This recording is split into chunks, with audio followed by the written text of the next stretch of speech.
Welcome back, guys. Okay, thank you for doing the do now. We'll now move on to the main section of the lesson. So we're looking at some film music basics, and in that we determine that tonality, time signature and instrumentation are really important when determining how a composer is trying to create emotion in the listener in regards to a film or a video game for that matter. So there are three pieces of music that you are going to listen to in this section, and then I want you to create a three-part answer for each one.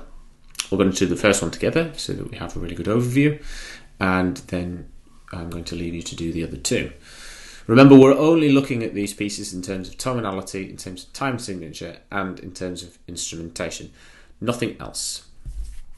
Okay, so let's take a look on the forms at these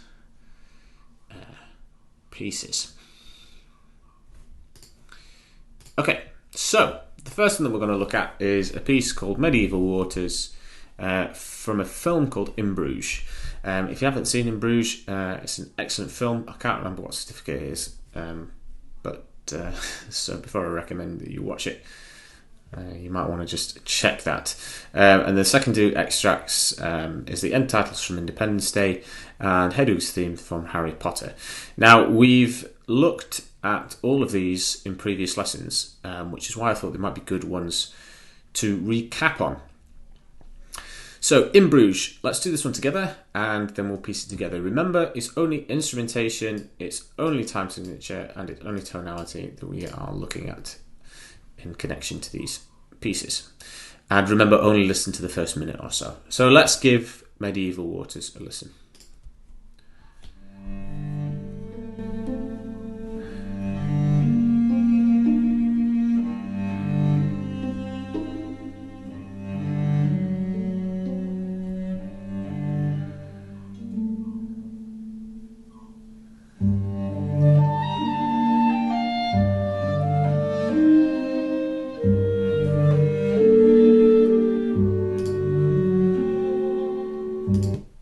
Okay, good. Let's take that first little section. So remember, we're looking at three things: tonality, instrumentation, time signature. Okay, I think the tonality is the easiest one in this section. It's clearly minor. It feels really dark, really sad. So we know that already. Now the instrumentation, that's a little bit more difficult. We've got a few different things going on, and I'm also thinking about technique when I'm thinking about this instrumentation as well. Let's journey back again, and we'll take it a little bit at a time. So the first thing that we hear.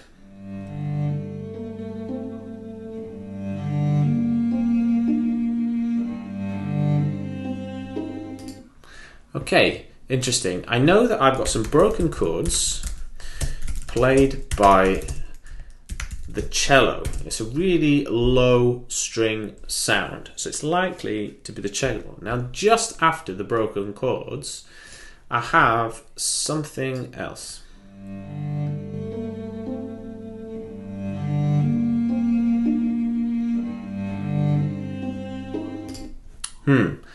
I've got a plucked string sound. Now, if we remember from our previous key words, a plucked string is called pizzicato. Okay, so I've got broken chords played by the cello, followed by two notes played by pizzicato violin. Okay, I'll carry on because I've got a new instrument that comes in with the main melody.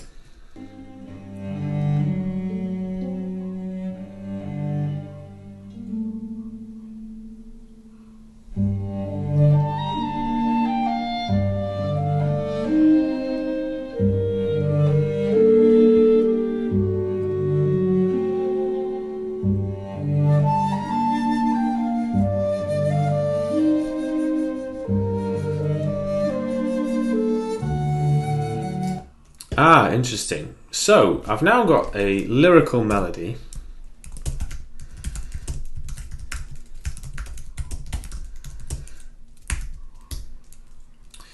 that is played first by a woodwind instrument,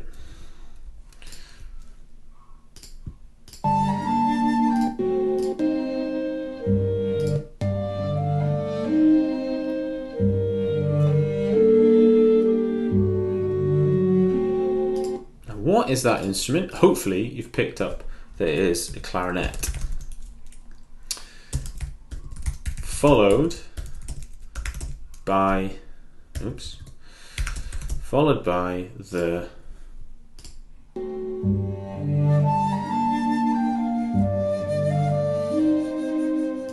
now hopefully you've picked out that that is a flute.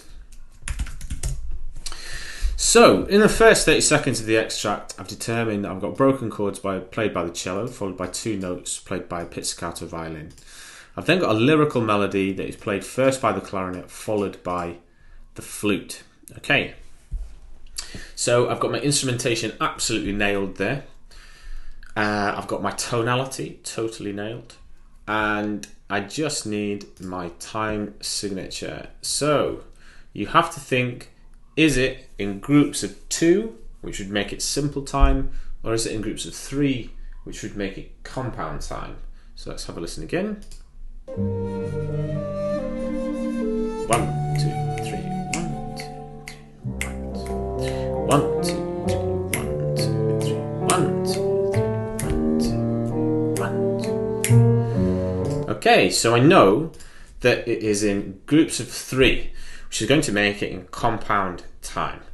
So if I've got 1, 2, 3, 4, 5, 6, 1, 2, 3, 4, 5, 6, the emphasis is on the 1, and it is also on the 4. 1, 2, 3, 1, 2, 3, which means that I'm in 6, 8. Okay, I've got 2 groups of 3, so 6, 8. Now 6, 8 is different to 3, 4, because if it was in 3, 4, I'd have 1 and 2 and 3 and 1 and 2 and 3 and so the emphasis would still be on the 1, the 2 and the 3, whereas at this one the emphasis is only on 1 beat in every 3, which means it's in 6, 8. Okay, it's all about the feel. Does it feel like it's in groups of 3, or does it feel like it's in groups of 2? Which means it's simple time or compound time. Okay, so 6, 8 is my type signature. Fantastic. So I've got a really solid answer there. Tonality, minor, nice and simple. Instrumentation, broken chords played by the cello. Remember, whenever we instigate an instrument, we want to say what it's doing. So we've got the cello, broken chords. We've got the violin, pizzicato on 2 notes. We've got the clarinet and the flute playing a lyrical melody. All right? And we've just constructed it into a sentence. So on the forms, guys, I want you to do this piece that we've just done together, okay? And then I want you to move on to extract 2 and extract 3. And we're just doing exactly the same thing. Really, we're only looking at the first minute of each piece, okay? That's all, because otherwise we'd have about a billion things to write about. Okay? So do that for piece 2 and piece 3. Excuse me, that was a bit of a yawn. And I will see you for the assessment in 3.1.12. Okay, thanks very much. Bye.